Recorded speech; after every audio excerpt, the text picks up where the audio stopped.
have with us two distinguished guest speakers.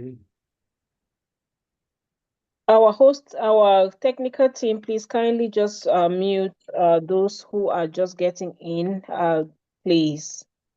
Thank you. So we are privileged to have with us two distinguished guest speakers who will share their insights, their experiences, and solutions towards eradicating racial discrimination. Their voices will inspire us to think critically, act boldly, and advocate for a world where diversity is not just accepted but celebrated. I would like to sincerely thank each and every one of you for being here today. And your presence signifies that you are definitely committed towards a more just and equitable world. So let us listen during this event, learn, and also unite in our efforts to create lasting change. Once again, I want to welcome you all, and please do have an impactful session together. Meanwhile, the chat box is definitely always available to you to kindly drop your comments, your questions, and equally, you will be given the opportunity with the raise your hand button to ask questions after each presentation, or we may just decide to do all the questions and answers at the end to save time. Now, it is my great pleasure to introduce the first distinguished speaker of today. And I'm going to go straight away to introduce him. We have two distinguished gentlemen, and the first person to speak today is definitely Mr. Terence Animbom. And I would like to say a little bit about Mr. Animbom Terence. And Mr. Animbom is a bilingual investigative journalist, a multimedia storyteller, and a communication consultant with over 12 years of experience in journalism, media training, and strategic communication. And as the country director of Media a Democracy and an accredited trainer with the Solutions Journalism Network, he has played a key role in shaping ethical and impactful journalism across Central Africa. His extensive work covers crisis reporting, elections, human rights, and environmental journalism, with contributions to both local and international media outlets. A U.S. government exchange alumnus of the Community Solutions Program, he has trained journalists across Central Africa and collaborated with major organizations to strengthen media and communication strategies. His dedication to the profession has earned him multiple awards, and he currently serves as the Northwest of Cameroon chapter president of the Cameroon Association of English-speaking journalists. Today, he will be speaking on challenging racial discrimination, what the media should know. I know we are all working with media people, whether online or offline, to shape the world today. And so he will be speaking on challenging racial discrimination and seeing what the media can do in order to end or actually end racial discrimination. And we all know that the media plays a powerful role in shaping perceptions, influencing narratives, and fostering either unity or division. But today, Mr. Animbom is here to give the positive light the media should take in terms of ending racial discrimination. Mr. Animbom will provide critical insights into how media professionals can challenge racial biases, promote diversity, and drive meaningful change through responsible journalism. Please join me in welcoming our distinguished speaker for today, Mr. Sat Terence. You're welcome. You have the floor. All right. Thank you very much, Rose. Thank you all on the call. Thank you all, ladies and gentlemen, for joining us today for this really, really wonderful discussion.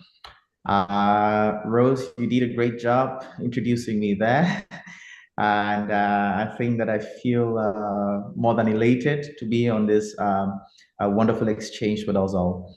I definitely understand that not everybody on the call is a journalist.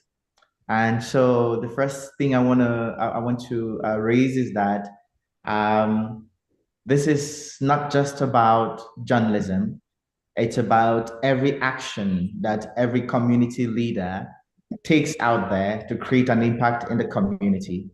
But it is also to say, just like Rose said, that the media and journalists have a very key role to play when it comes to ending not just racial discrimination, but all the social vices that our communities experience around the world. Racial discrimination is a very disturbing aspect of most of our communities. And one of the things I really why I decided to focus my discussion today on what the media should know is because there are aspects of racial discrimination that are often underlooked or overlooked or ignored. The first thing I wanted to raise about racial discrimination is that it is a political tool in the hands of political elite. The media needs to know that. Community leaders need to know. Civil society organizations need to know that racial discrimination very often is being used as a political tool in the hands of the political elite. I will understand. I will explain a little bit later what I mean by this is actually a political tool in the hands of the political elite. Another thing we need to note about racial discrimination is that it is an unfair bargain that encourages unfair political advantages by the political elite over the common persons in a community. So racial discrimination is most often used by so many political elite as an unfair bargaining chip over underprivileged or the common man in communities.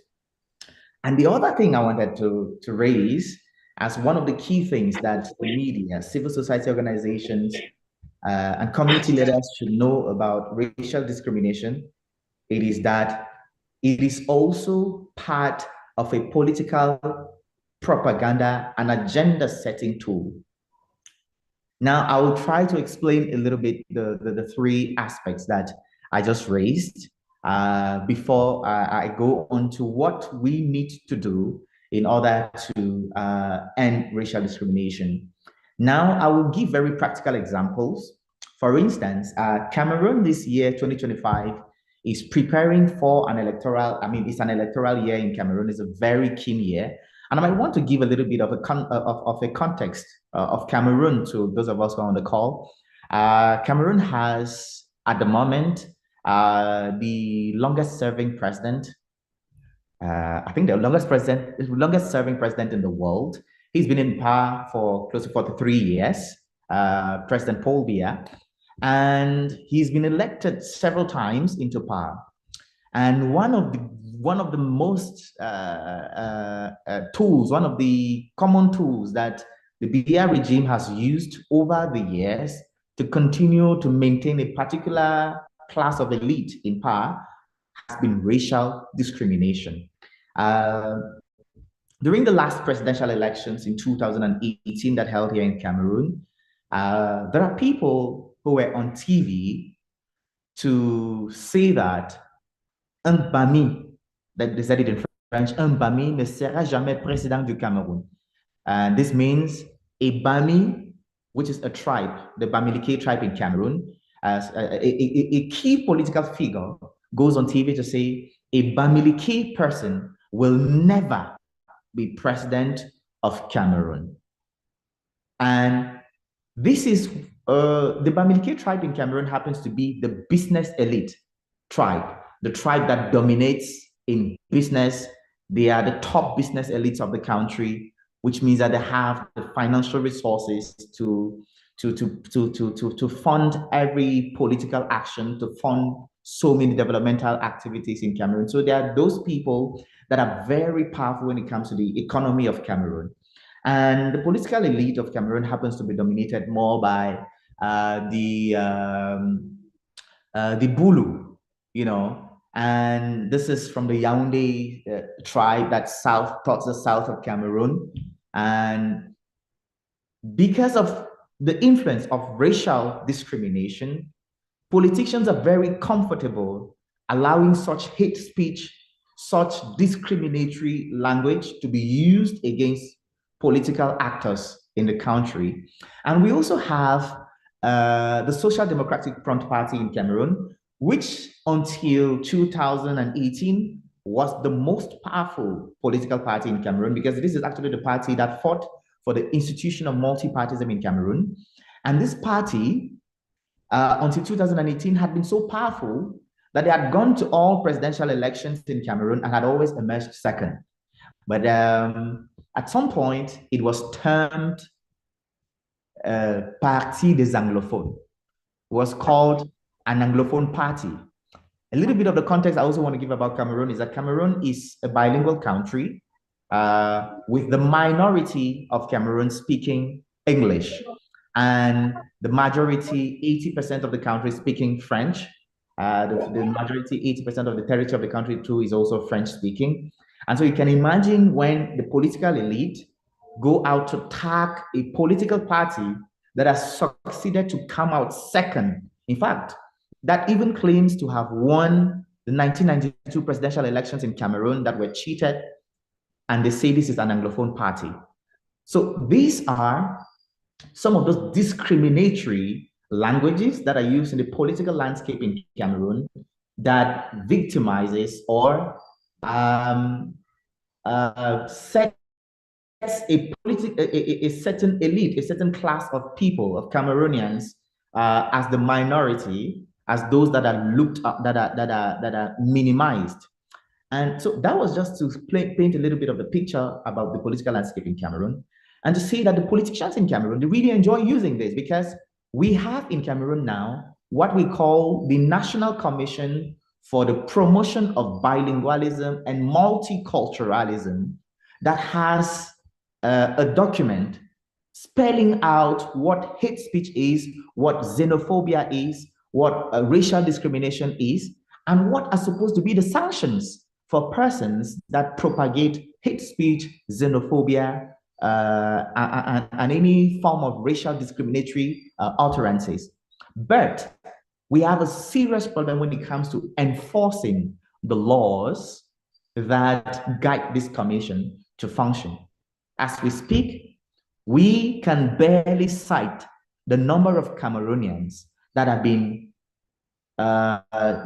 sanctioned for hate speech, for xenophobic utterances, or for any racial discriminatory utterances.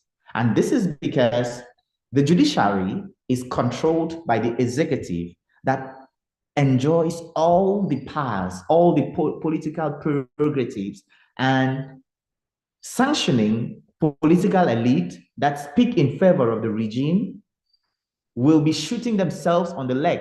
So such sanctioning mechanisms remain. That is why I say that racial discrimination is a political tool enjoyed by the political elite to continue to stay in power, because dividing a people against themselves gives them the opportunity to continue to rule a people with iron fist, without democracy, without accountability to the people, because the people are divided against each other. This is a strategy that they really enjoy. We need to take note of this. We need to know this. And when we understand this, the next thing we begin to ask is, how then do we go up, stand up against the political elite that continue to encourage racial discrimination, xenophobia, hate speech, and all discriminatory languages? Now, the other thing we said this is an unfair, it is an unfair bargain that the political elite uses, over minority people. Because political elite enjoy segregating people, dividing them to be able to conquer them easily, they use this racial discriminatory utterances to say why it is important for people of a particular race to be at the head. In fact, in Cameroon right now, as we speak, um, the Bassa, the Bulu, the Beti tribes, races, have dominated the political landscape in Cameroon for the past 43 years. You can imagine a few races. Cameroon has more than 250 ethnic groups, over 250 ethnic groups in Cameroon, and we have a class of less than 5 ethnic groups dominating the political scene of a country for 43 years. This tells us that the political elite in Cameroon enjoys the status quo of segregating the people, setting them apart so that they can continue to stay in power and continue to dominate, which is one of the things that is stifling democracy, freedom of expression, and good governance in Cameroon. This is really sad. And a lot of countries in sub-Saharan Africa operate this way. If you followed the last presidential elections in Nigeria, you'll realize that there was so much talk about Muslim ticket, Muslim Christian ticket. You see, political elite really enjoys setting people apart, Christians against Muslims, Muslims against Christians, atheists against, just everything, to ensure that people do not come together as one voice. You understand that when the people unite, their voice is stronger and they cannot defeat a people that is united. So the political elite enjoy segregating them, setting them apart so that they can continue to triumph.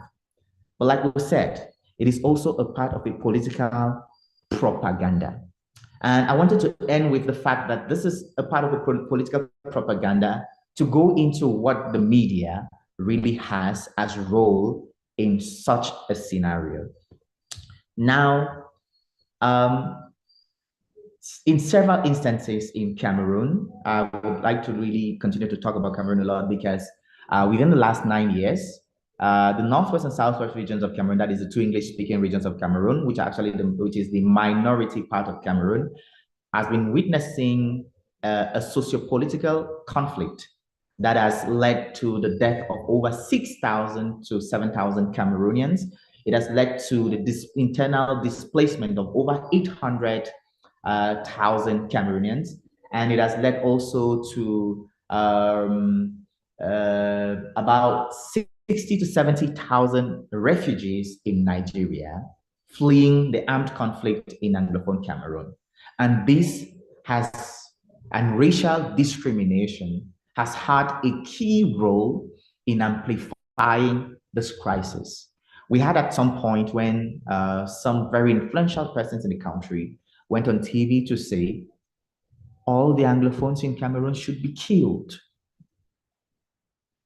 and that they were trouble to the rest of Cameroon. They should all be killed. And to note that Anglophones think that they have been discriminated upon, they have been marginalized for so long, that they do not have equal opportunities like every other French-speaking Cameroonian in the country, and that they need to have more autonomy. And so they started by asking for a federal system of government that makes them more autonomous. And the government retaliated with brute force, violence, killing so many peaceful protesters, jailing so many activists, and the whole thing escalated into an armed conflict in late 2017. And we're talking about more than 6,000 deaths today, all with a root in racial discrimination.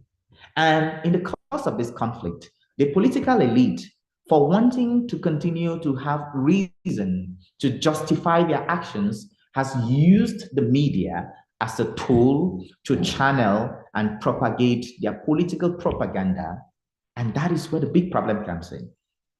The media very unconsciously, sometimes yielding to what I call implicit bias or biases, have yielded unconsciously to the propaganda that is raised by the political elite, causing more harm in the society and losing their value and voice as the voice of the voiceless or as the watchdog of the society, and losing so much trust.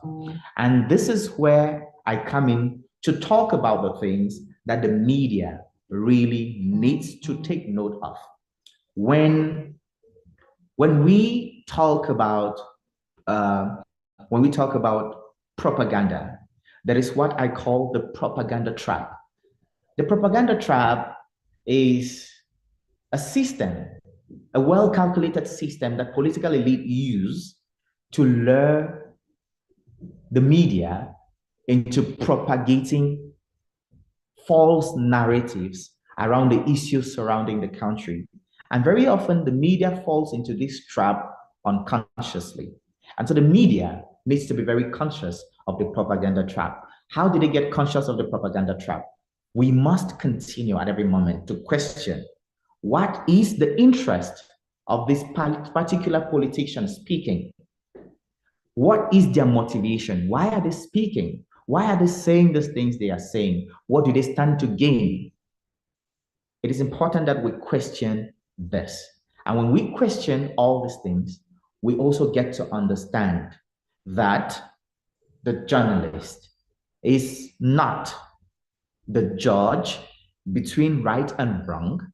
The journalist is the referee between the devil and the angel.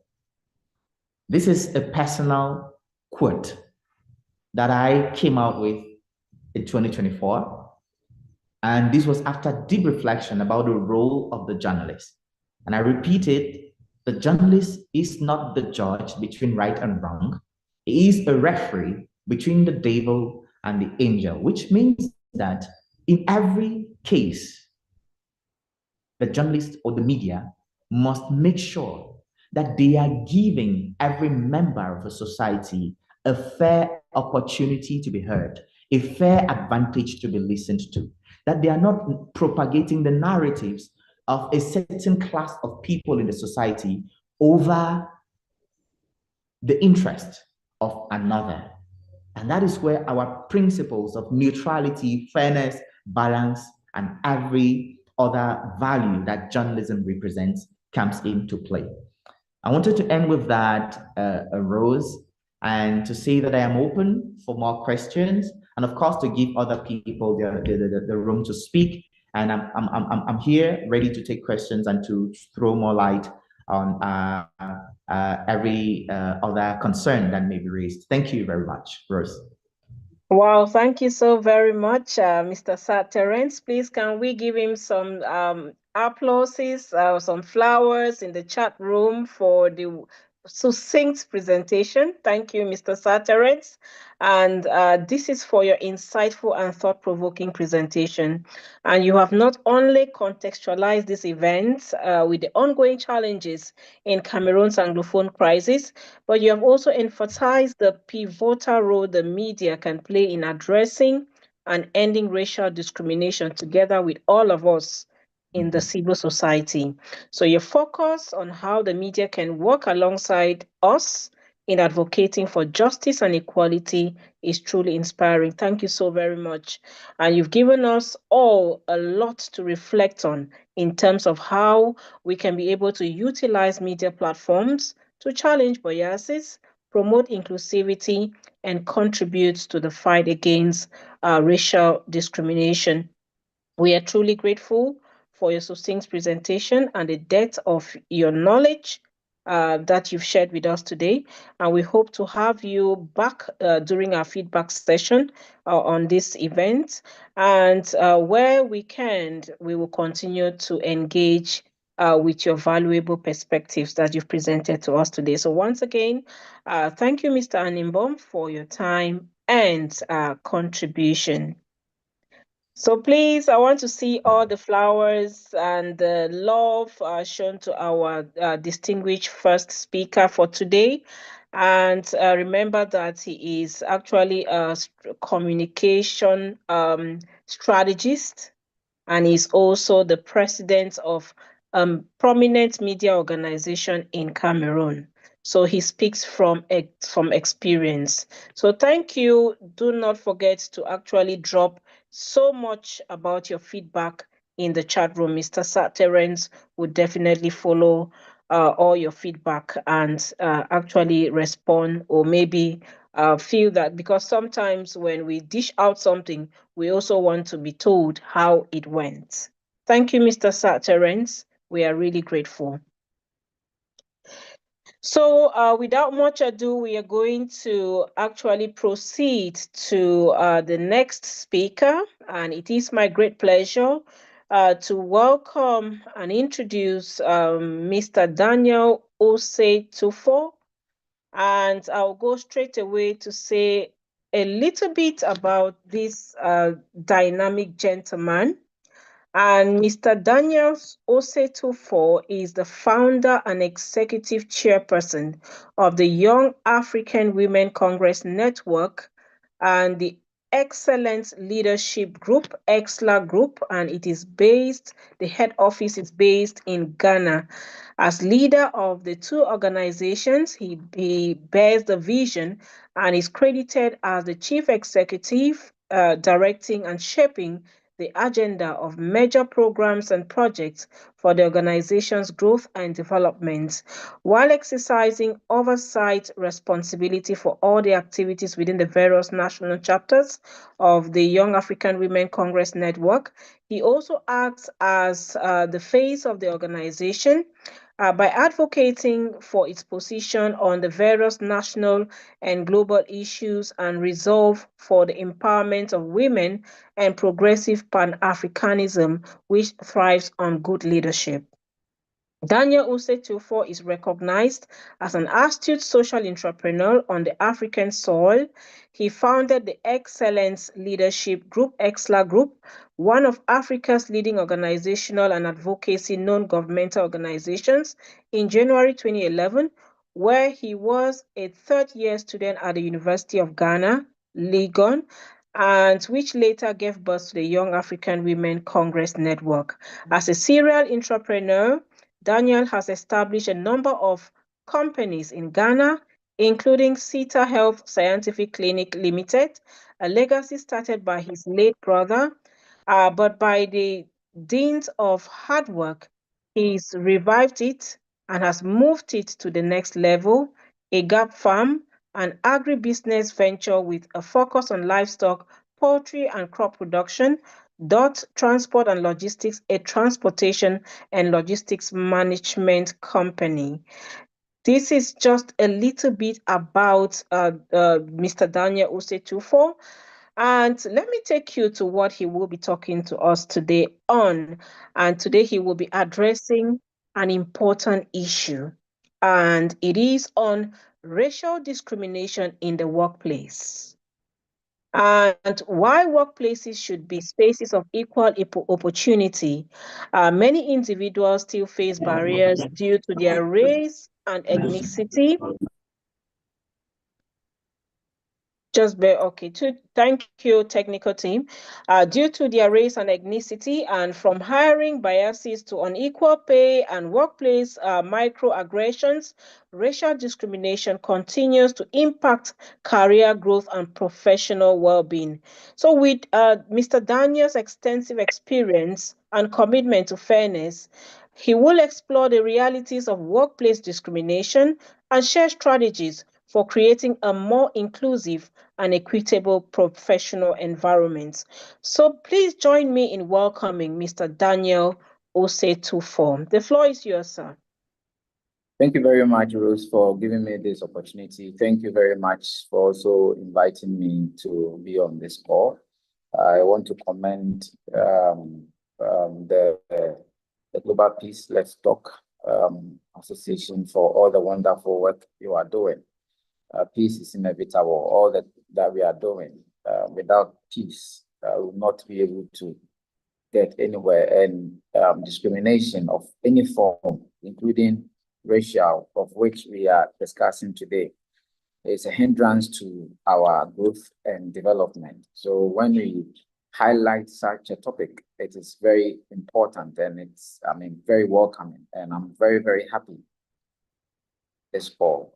As you have indicated, I'll be narrowing down on the racial discrimination act, which, I mean, I believe all of us on the score, one way or the other, find ourselves in workplaces, be it our own ventures, government institutions, multinational organizations, civil society groups, and every or any other institution you find yourself, you have come to interact and coexist with people from background. So generally, racial discrimination occurs when a person is treated less favorable or not the same opportunities as others in similar situations. Their race, the country where they are born, their ethnic origin, and their skin color. Now, over the years, it has come to, or we have come to a realization that the workplace is one of the places that people actually experience or will become victims of discrimination. This has shown itself or have been proven through a number of instances. So when we're looking at promotions at the workplace, sometimes somebody who is in charge of the promotion can just decide that because this person is from this region, this person is from this tribe, that person cannot be promoted. I have had experiences with people, some of our members in different organizations, that sometimes there are people who are in charge of human resource, particularly those in charge of promotion, who seek to only give promotional opportunities to people from a particular tribe, sometimes people from their own tribe, which has been a challenge. It's happened even in Ghana here some years back. In the education sector, it was only people from one particular tribe who were dominant in that area because at the time, the leader of the country was somebody from that particular tribe. So the racial discrimination at the workplace has been in existence. It's not only in Ghana, everywhere, even in Europe. Those of you in Europe, there are some companies, if you're a person of color, sometimes you'll not even be considered for employment because of where you are coming from. And sometimes they tell it right to your face. Even in football, in soccer, some people, you all remember the time, I think it was Japan, Korea 2002 or something. I remember when there was a match between France and Italy, and there was a player called. Can everybody hear me? Are we okay? Yeah, I'm just seeing if you guys can hear me. We're okay. We'll take that charge of that chair. Just go on. Okay, all right. Yes. So there was a player called Matarazzi, and So you can hear me? he consistently attacked Zinedine Zidane of France at the time. Consistently attacking him, calling him black monkey and all that. So it got to a point that Zidane could not control himself. So he has to, attack him physically, abuse him in that regard, or assault him. And that resulted in he being eliminated from the match. So racial discrimination has been happening in various professions, in various organizations, in various backgrounds. The question is, how then do we curtail these problems? How then do we curtail some of these racial discrimination issues? So one of the things, or the major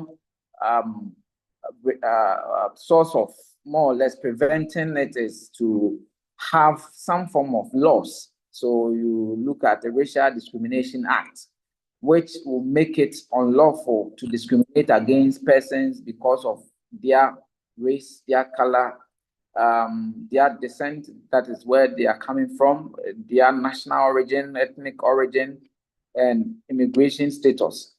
Yeah, so once we have the Racial Discrimination Act, or RDA, it protects people from racial discrimination in many areas of public life, including employment, education, getting or using services, renting or buying a house or even a unit. You know, there are people in Ghana here, sometimes they will tell you that they don't give their houses to certain people of certain tribes because those people have the tendency of killing them and taking their property. So they will not give, their houses to them. These are all forms of racial discriminations, or even accessing public places. Now, the RDA also makes racial hatred unlawful once we are able to institute it in various organizations, in various companies. We are able to, make people eschew their hatredness for people from Hey, Bob here. different tribes. Now, the RDA also makes it unlawful to discriminate when you are even advertising for jobs. Um, during recruitment and selection processes, and when you're even making decisions about training, and even doing transfers and promotion opportunities. And like I've mentioned, that there are certain companies in Ghana here, the one in charge of promotion will seek to be promoting people from a particular tribe. I mean, tribe that she thinks she's comfortable with, or probably the tribe that she or he comes from.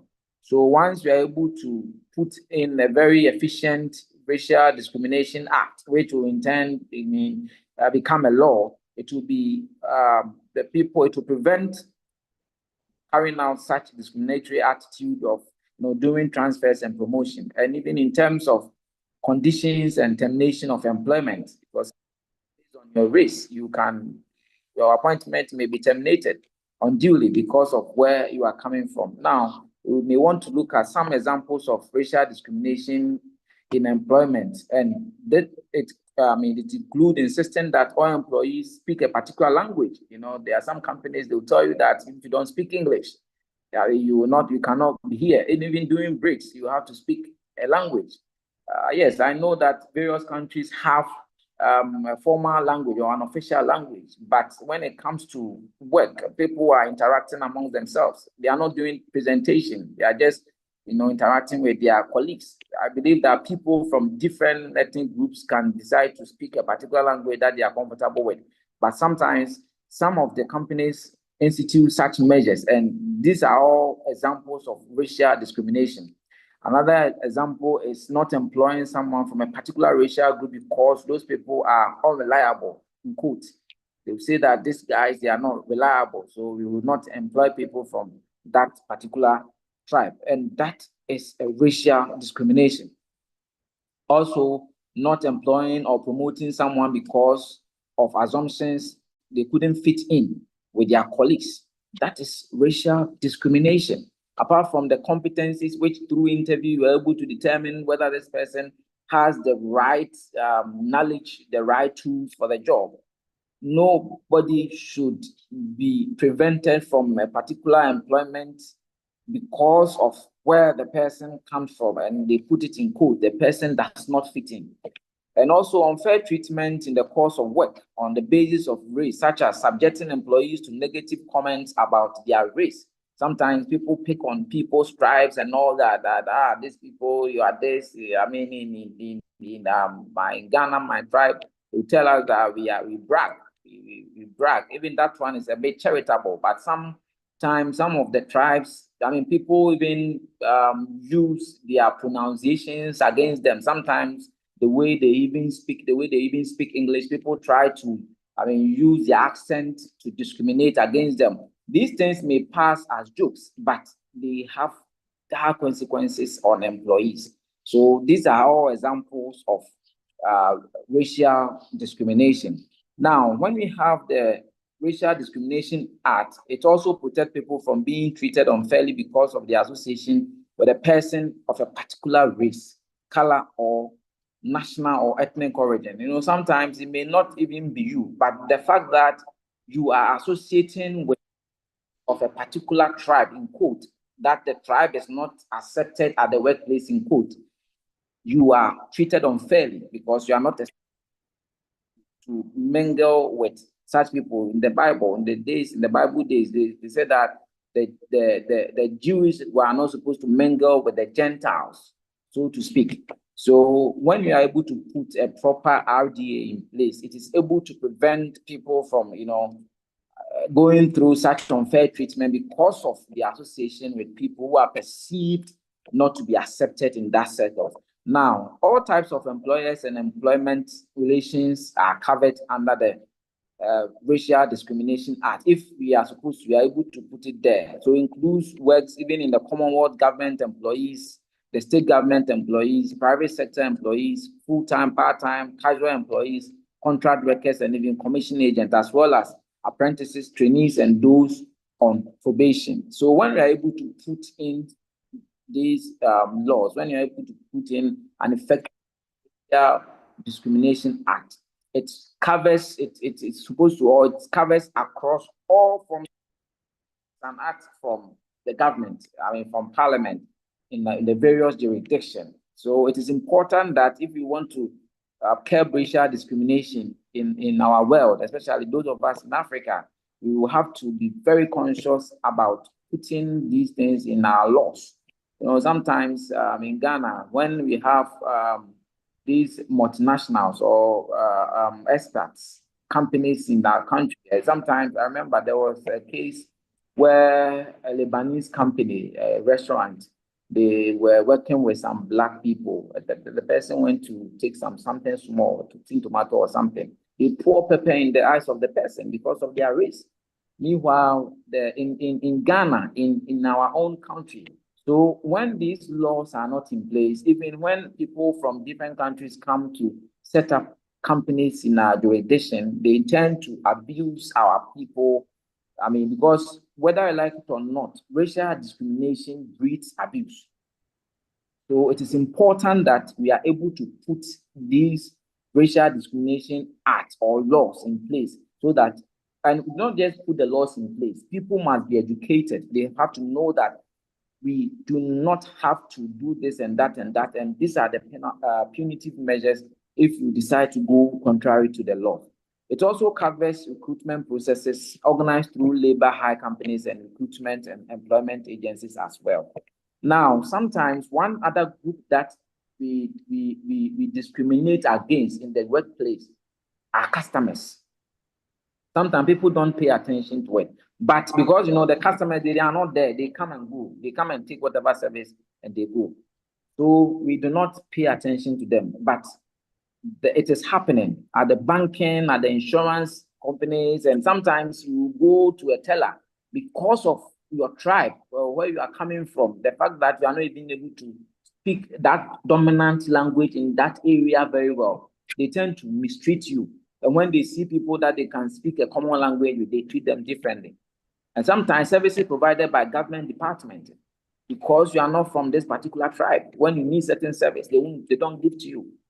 And transport and telecommunication services. Sometimes when you want to, even do some form of transport, because of your race, a conductor may want to treat you in a way. I'm told that some people, sometimes when even those in Europe, when a person of color is sitting on a bus and a white person enters the bus, some people expect that the black person is supposed to get up for the white person to sit down. All these are forms of racial discrimination, and we have to be cautious and be very intentional about curbing them. Now, professional services such as those provided by even lawyers, doctors, and tradespeople. Sometimes you go to the hospital because of your tribe, because of your race, because of where you are coming from. They will say that this Cameroonian lady, sometimes they'll just tag you by even your country, this Ghana man, and that kind of thing. And they give you certain treatment because you are from a different tribe, even professionals. And sometimes even lawyers, when you want to seek for legal advice, you are met with some of these discriminations. Services provided by even restaurants and shops and entertainment venues. When you go to the restaurant, sometimes because of your race, you are treated in a way. A friend shared a story. He went to a restaurant. He had been there for some time. Then a white person enters. So this person who brought her the menu, I mean, this was the same person who took the menu to the white person who about 20 minutes later. And when, in fact, they coincidentally ordered for the same meal. And in no time, the white person had his meal. So my friend questioned this person, this waiter, that why is it that I requested for the same meal all this while I've not been served, but this person just comes and you just serve the person. These are forms of racial discrimination that we met out to even customers. There was another time, another friend also told me he was entering a supermarket and there was this security person at the gate. He had already entered. Then there was this white person who is going to move his car. The security man told him to stop for the man to move his car. Meanwhile, the scenario he was trying to explain to me, he was just about entering the place, but he had to stop because he has seen someone from a different race who is coming out. So these are things that we do. Sometimes we think we are being hospitable, but they are discrimination. We have to treat people equally, whether Caucasian, whether white, whether Indian, whether Ghanaian, whether Cameroonian. Everyone is supposed to be treated equally. And I believe strongly that if you're able to put racial act in place, it will be able to help this situation and will be able to, solve the discrimination even at the right places. Sometimes people even refuse to provide people with certain services because of their race. It could be goods, it could be anything. So I'm sure that this kind of engagement is supposed to enable us to actually know the effects. Like I said earlier, racial discrimination breeds abuse. I used the Lebanese restaurant with the Ghanaian workers now pouring pepper in the eyes of the employee. Because once you have that mindset about the person, that this person is not equal to me or is a subhuman being, you even unconsciously abuse that person. So it is important that we are able to drum home the message for everyone to understand that racial discrimination is very, very, very bad because it has dire consequences. Thank you very much for listening to me. Wow, thank you very much, Mr. Daniel. Please, can we shower him with some flowers, some hearts, and maybe different messages in the chat box to actually appreciate the very intriguing and enlightening presentation.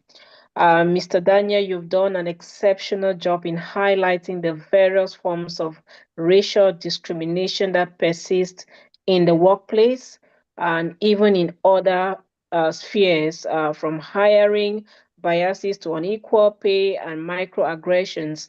And these strategies you've also shared, especially in terms of coming up with some policies to combat these challenges, are not only practical, but also incredibly impactful.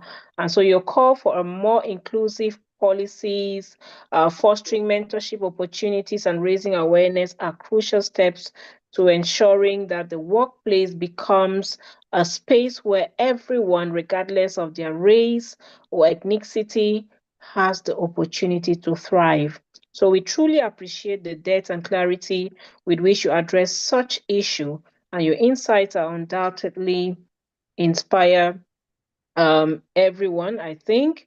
And we are hopeful that together we can work together in implementing and also eliminating racial discrimination in our professional environments. And we are definitely going towards the end of this event of today. And we are now going into the feedback session, but not forgetting to thank each and every one of you for still staying up to this point for us to get into discussions. Please don't forget to give some feedback in the chat room for Mr. Daniel. So we now invite everyone to join us for the feedback session. That is a question and answer session. And I believe this is an opportunity for you to ask questions, share your thoughts, and engage directly with our speakers. And then, of course, we believe that your insights and contributions as we work together to find solutions to eliminate racial discrimination and in our communities as well as our workplaces would definitely be optimum that we take it into consideration as we share. So please feel free to raise any questions or share your reflection on these topics covered. And we look forward to a lively, meaningful conversation. So this is how it's going to go. If you have a question or you have a contribution, please just kindly click the raise your hand button and you'll be given the floor to speak. If you are not in a position to actually channel in your questions orally, please kindly drop it in the chat room. I already saw one question, and that is for Mr. Sir Terence. I think. And before that of Mr. Sir Terence, I want to say that there is a contribution from Nuzat Mustafa, who says he's thankful for the insightful presentation of Mr. Sir Terence. The way they tell us about the situation created by political players between Muslims and Christians is truly very informative. So we are also thankful to every other person who has also shared their contributions. But then I come to this question for Mr. Sir Terence, if you're ready. He is Dr. Mugishu from DRC Congo. And his question is, in Africa, some media are under the government. And we know that some governments are biased and discriminatory, if not tribalist. How can such media play neutrality because they seemingly behave like father, like son? Yes, Interesting one absolutely. there. Yeah. Dr. Mugisho, I read your question way earlier, and I was really getting ready to answer it. And yes, I am very much tout à fait d'accord avec vous. I'm very much, I agree with you. And for instance, we have in Cameroon this here TV. We have the Cameroon Tribune. We have media in Cameroon that is run by the government. And the sad thing and the reality is that the state-run media have more resources than all the private media in Cameroon put together, which means that they have all the resources to pay the journalists, to get the equipment, to make sure that they inundate all the spaces with the information they want to get out there. And yes, they use their journalists to pass across their propaganda, which is one of the things I raised earlier. And that propaganda and racial discrimination are tools in the hands of political elite, and they enjoy it because it serves them well. It ça les arrange, as the Frenchman will say it. It fixes them. All right.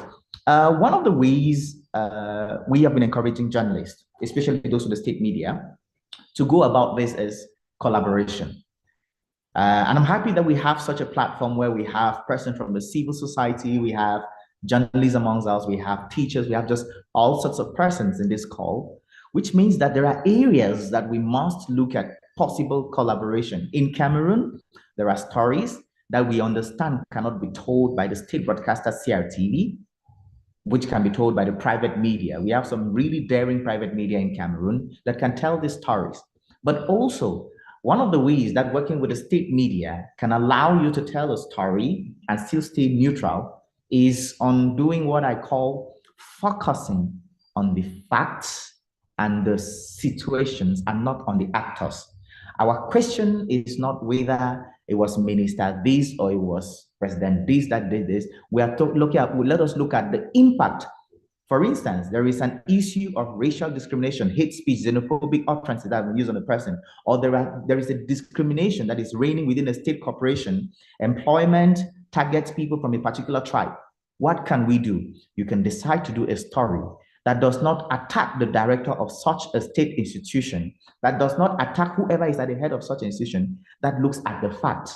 You tell us how many number of employees are in that institution. If there are 1,000, tell us, do we have, or let's say 100, do we have an unnecessarily high percentage of people from a particular tribe from in that institution?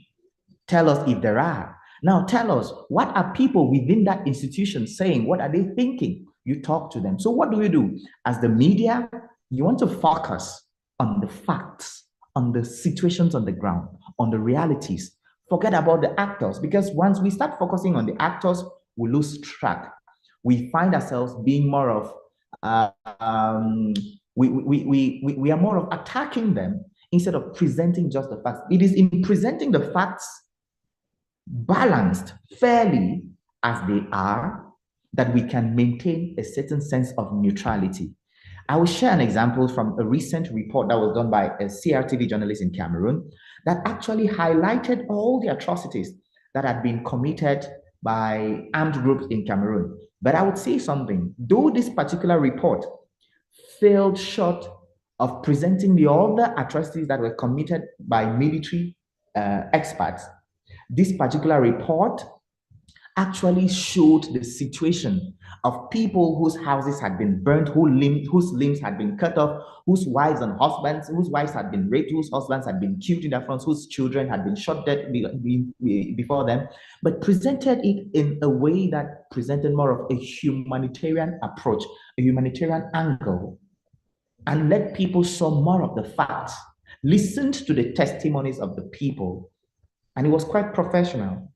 And if this particular reporter had done just a little bit more work and given the other side of atrocities that were committed, not just by the non-state armed groups, but also by the state armed by the state forces, this would have been a more than a fair report. We are saying that journalists within the state media can still do some work that keeps them a bit neutral. It is very difficult, but in a case where it is totally impossible to stay neutral within state media, there is collaboration. And there is collaboration with local media, and there is collaboration, there is cross-border collaboration, which means collaboration between you and media from other countries, which is what we are trying to do a lot in Western Central Africa right now.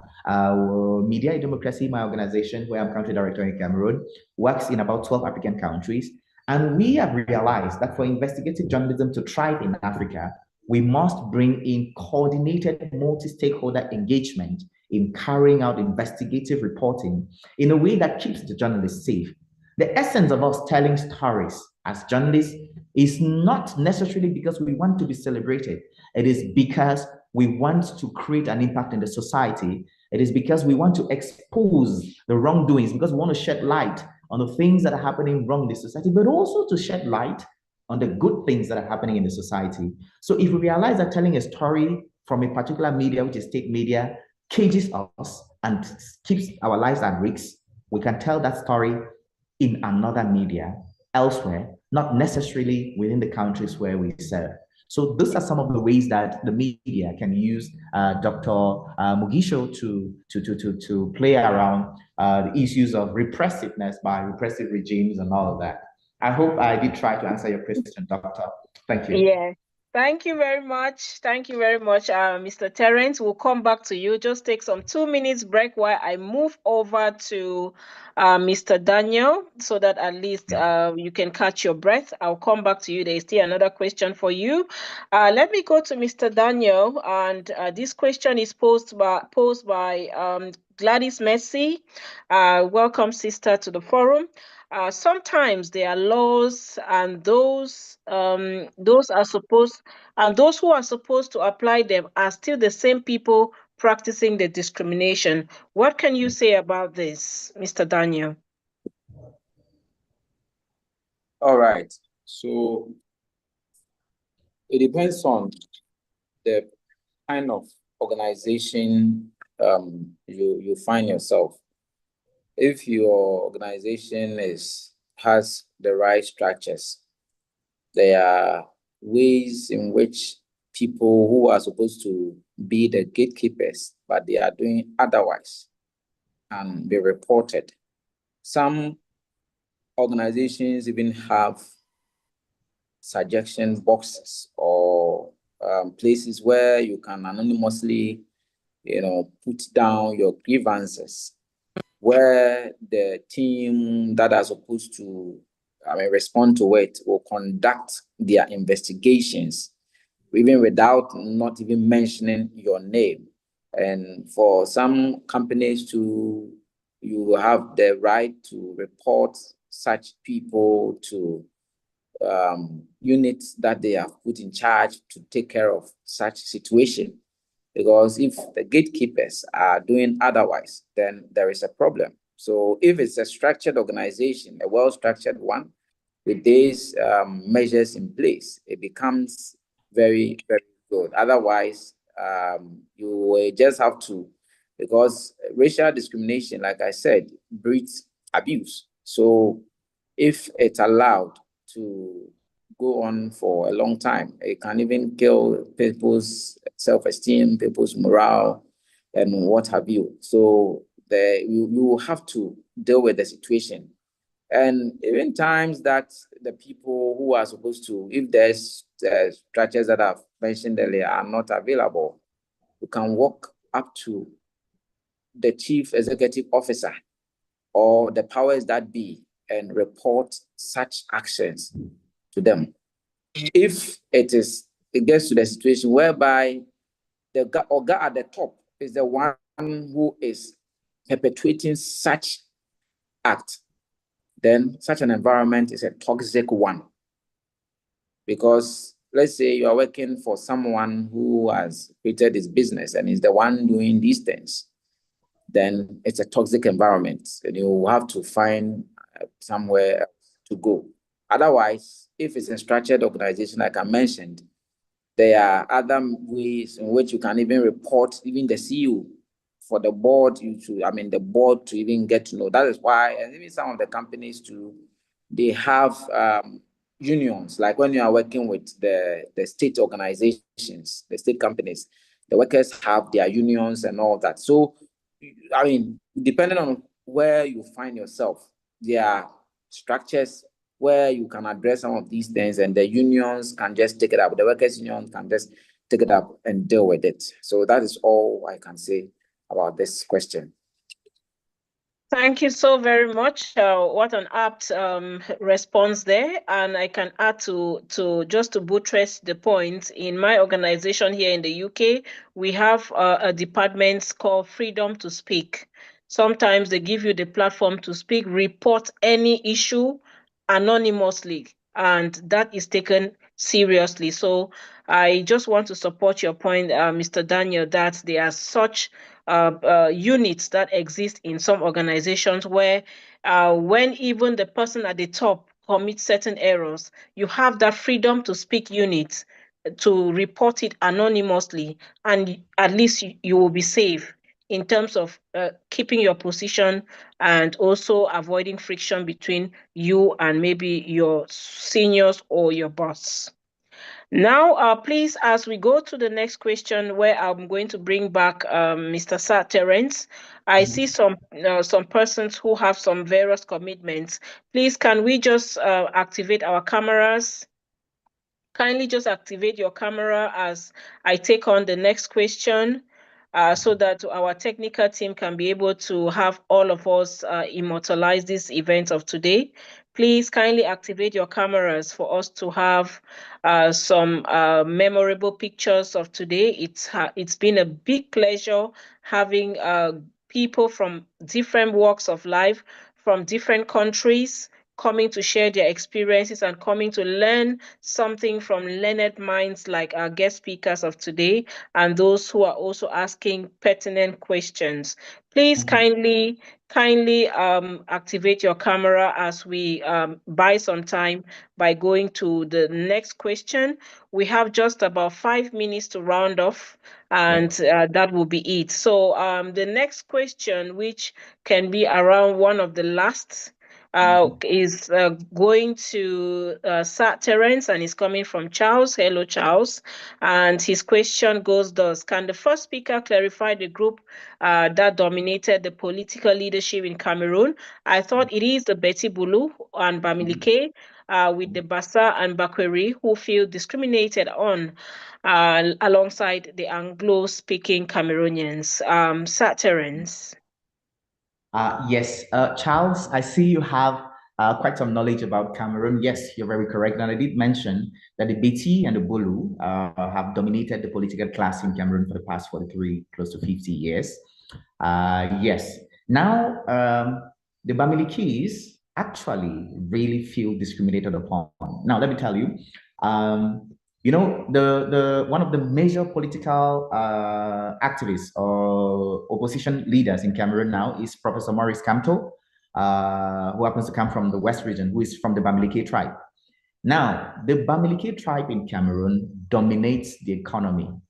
They have they are most established when it comes to businesses. They have the biggest business persons, and so they dominate the economy. There is no doubt about that in Cameroon.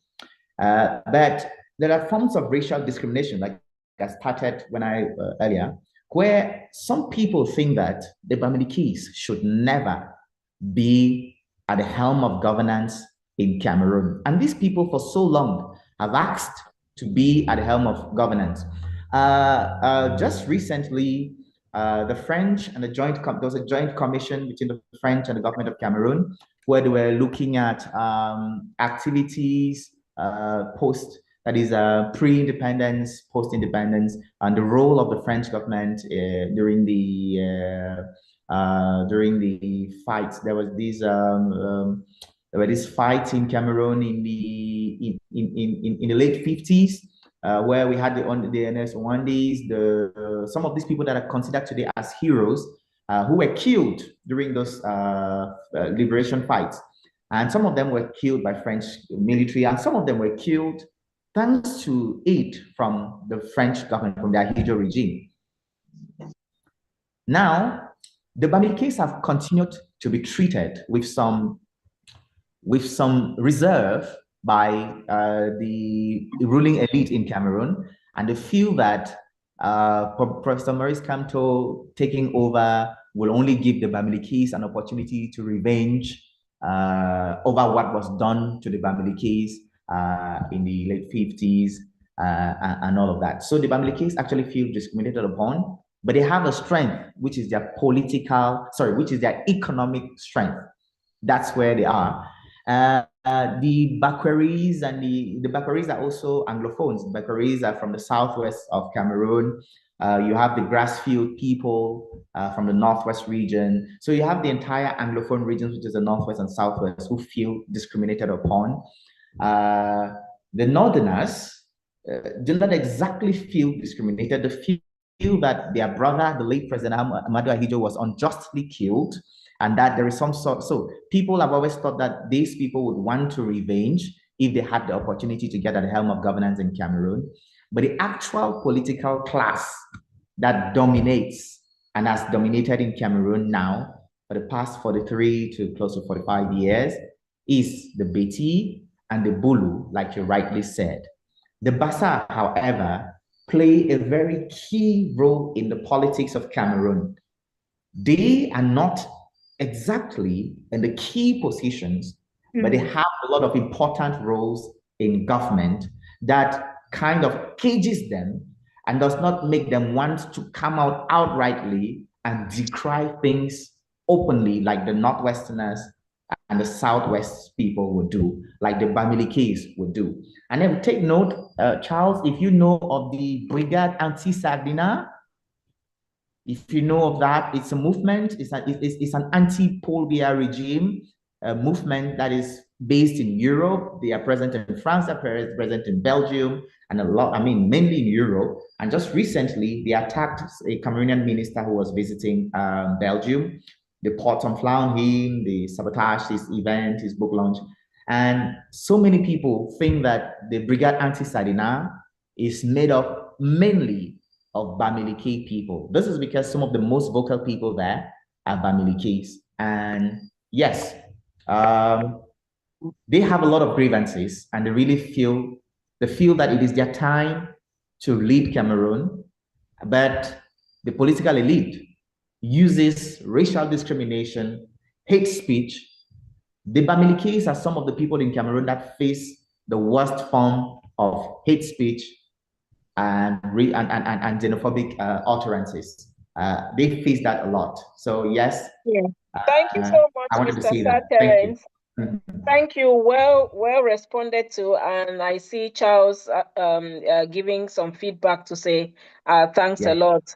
And we had a hand from Malik. Malik, quickly, can you just share or your question? He raised his hand, but I actually could not be able to catch it. Malik, please, can you just Thank you. share your question? Thank Thank you. you. Quickly. Uh, Thank you. yeah. I have a comment that that both were the excellent presentation from the brother Asa and Daniel from the Cameroon and the Ghana. And so Mhm. far, we can say responsible journalism is concerned as a student of peace journalism. The peace journalism that was studied by the Professor John Galtung in the 60s, 1966 or slightly later, and it was adopted by the Jake Lynch and his wife, both for the BBC presenters, and they are promoting and rather with the work, member of the team. So this is where the editors they make the choice, and before going to the peace journalism or the responsible journalism, a person should be good human being. And I think how we can make the person good human being by changing the mindset, and we can change the mindset by the instrument of peace education. And if we impart the peace education, change the mindset of the individual when he's or she is a child, naturally when he will grow up as journalist, he will be impartial, he will be unbiased, and he will be doing the good journalism with that totally we can say taking any side. So that is a need how we can change the mindset with the peace education, the peace journalism. Yeah. So this was my comment. Thank you so very much. Thank you very much, Malik. That is really, really wonderful in terms of how we can be able to shift the mindset. Sometimes I say we can't completely change, but we can shift people's mindset to something transformative positively. Thank you very much. That is well taken. And before we go, we have the Chief Executive Officer of the Global Peace Let's Talk, and it's actually but normal that we should hear her voice and also to appreciate the guest speakers and of course all of us who have been part of this event. So Dr. Nikki, it's a pleasure to have you attend this ceremony and being very, very active in the background. So it's your time to have us hear from you in terms of how much you've actually learned and what you're taking back home, and also appreciate our speakers and our participants for today as the mother of Global Peace Let's Talk. Thank you, Rose. So, firstly, I want to say thank you to you, Rose, for your initiative, for putting this together, and also for the team that worked so hard. Thank you. And then to the speakers. And I'm sharing this with you from all of my heart.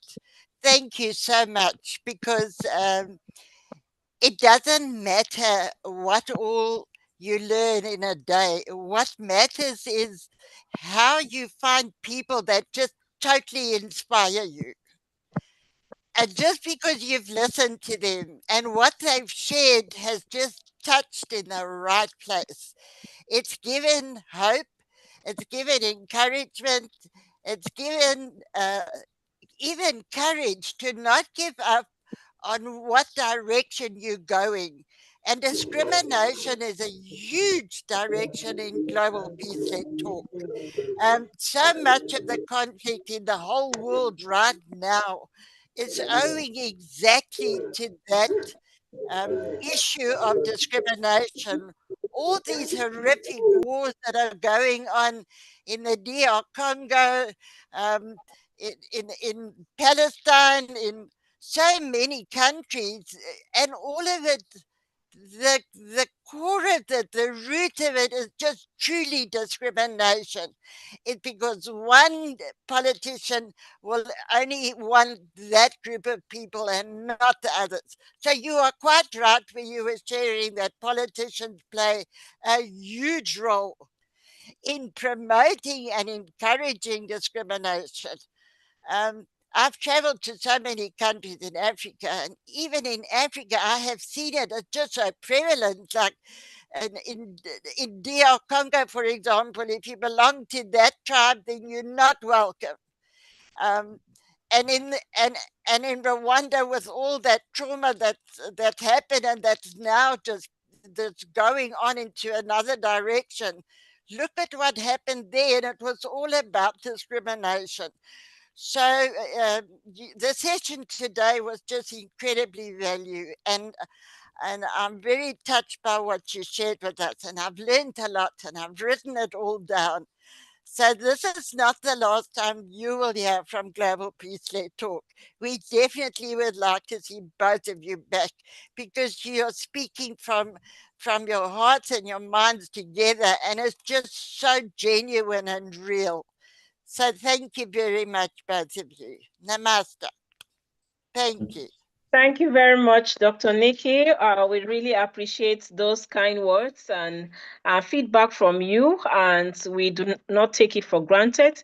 And of course, you've done justice in appreciating our guest speakers, because they've actually not only been eloquent, but they've done justice to the celebration of today. I don't even call it celebration, because we are actually marking and we are actually crying foul around what is happening in the world, practical situations needing strategic actions by each and every one of us. And I see you, Herbert, your hand is up. If you just have 1 second, please. We are actually rounding off. We really applaud the initiative of everyone who is out there chipping in their own quota to end racial discrimination. Herbert, you're welcome. Okay, I thank you to invite me to this meeting. I'm from Germany, and in Germany we have currently huge problems with political movements who are the so-called right-wing parties. It's not only in Germany, it is in nearly every European country, more or less. And I'm the editor and the author of the Handbook of German International Relations. I have contacts everywhere around the world to be able to publish this book. And I'm the editor of the World Tourism Directory. And it is a handbook, a guide for the tourist industry. And I'm advisor of the International Institute for Peace Through Tourism. So we need to connect people, and the tourist industry has a key in hand to do so. And it is not just selling tickets, it is to selling opportunities that people from different countries, religions, tribes, whatever you want to say, come together and to learn we are equal. So this is on the one hand. On the other side, the humans seems to have a demand in the self to say, I'm better than the other one because of whatever, because of religion, because of color, because of nationality, the passport, whatever. I just want to share a picture which was distributed in Germany very often when parents are talking to children going to a kindergarten. And the parents are saying to a child, yeah, but there are a lot of Arabs and Muslims now. And the children answer, no, we are only children. So it means the children do not realize the differences which are seen by adults. Yes. So we need to start with the children with very simple education. Let the children play together. So you need to have the opportunity, of course. And the children don't have a problem being white or black or brown or Arab or Muslim or whatever. They don't have it. They will get this impression, this is different because of whatever. And we need to start with education on a very, very, very simple level with the children. And when they are adults, they don't see these differences, what elder people are taught to see by their parents. So this is very, very important. And yeah, this is my statement I want to give. And there was also Reverend Batty who have hold his hand high, and you maybe have not seen it. Thank you very much, Reverend. But you, please, just 30 seconds. We are really away from our usual arrangements. So, yeah, Reverend, you just 30 seconds. Thank you very much, Herbert. I think we are going to queue up with you some other time to have some discussions on how to connect children, connect the world in terms of your background. We are going to be contacting you soon. Thank you. Reverend, you, just 30 seconds, please. Thank you. Started. Thank you so much for everyone, and all the topics are wonderful. And as a journalism, there are certain things we have to be carefully. But the one thing I do for Mr. Malak, that is a peace education.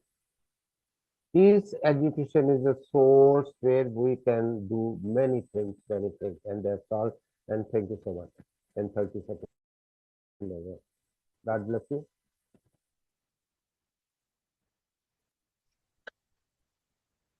Thank you very much, Okay. Reverend You. Peace education. Thank you very much. And you just queued up with Herbert to say, at least we need to start this thing right from the scratch. And this involves children. I think we are definitely getting to a level whereby we need to think of the foundation, because if we want something to be consistent, we need to start from scratch. And this involves our children. We should not wait for when they are 18, 20, then we start bringing in such strategies. Then it will be difficult for it to sink in. So we need to start from a very early age so that we can be able to have a generation where we have loads of people coming in to start shifting the narratives, even right from an early age. So we are so grateful, Reverend You, and every other contributor who actually brought in salient issues in terms of how we can be able to put hands together, work in synergy to end racial discrimination. It's going to be a long debate, but we must continue to speak up. We must continue to contribute our own little quarter in order to shift the narratives for the better. And we just wish to have just 1 minute of a closing remark from our guest speakers, and that will be it. So, Sir Terence, the floor is yours. Just 30 seconds, please.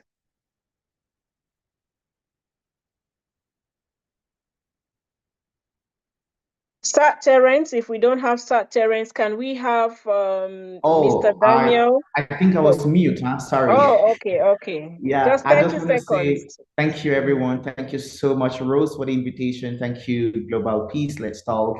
I think that was really a great moment, and I hope that we can look for a way to connect with each other after this. I'm looking forward to connecting maybe with I think it's Hubert, one of the last persons who Yeah, spoke. yeah. Yes, thank you so much. Yes. All So right. we are just, thank you so much, Mr. Sir Terence. If you can drop your contact and your email in the chat box, that will be fine.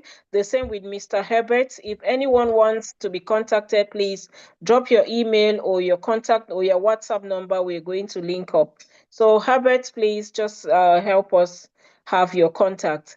And then, of course, we want to hear from our distinguished speaker as well, the second one, Mr. Daniel Osetufo.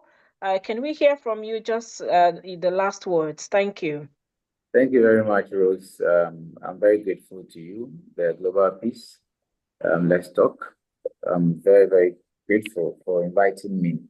And also, I thank all those who joined in the meeting to listen to us. I hope it was impactful, and we have taken something from it, and we are going to all contribute to eliminate racial discrimination from our communities, our countries, our continents, and the world at large. Thank you very much.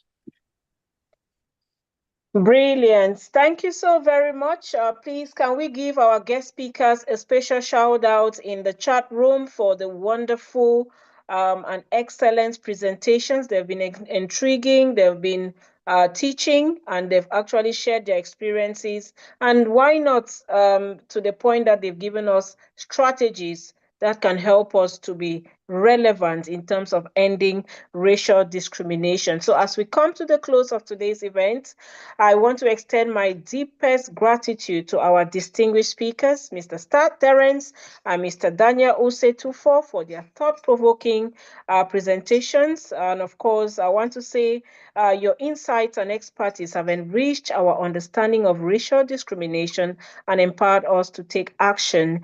I would also like to thank each and every one of us for being part of today's discussion. And rest assured that your engagement and commitment, especially for those who ask questions, chipped in one contribution or the other, has helped today to promote equality and justice that will help us drive meaningful change. Let us from today carry the lessons learned in our communities, workplaces, and everyday lives. Together, we can build a world where there is truly a discrimination-free system where all individuals are treated with dignity and respect. And so thank you once again for joining us on this important occasion.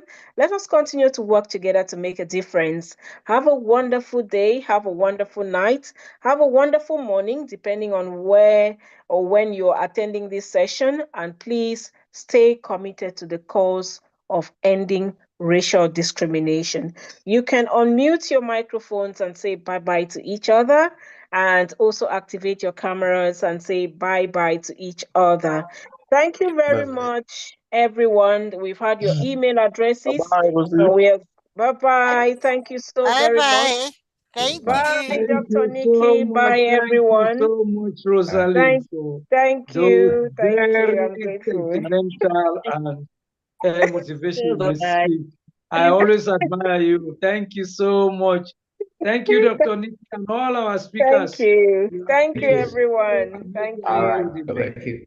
Thank you. I'm so grateful to all of you for being part of this event. Let us go Great. out and make that difference. Thank you, Thank you, Fridolin. Thank you, Hebert. Thank you, Malik, Didan. And I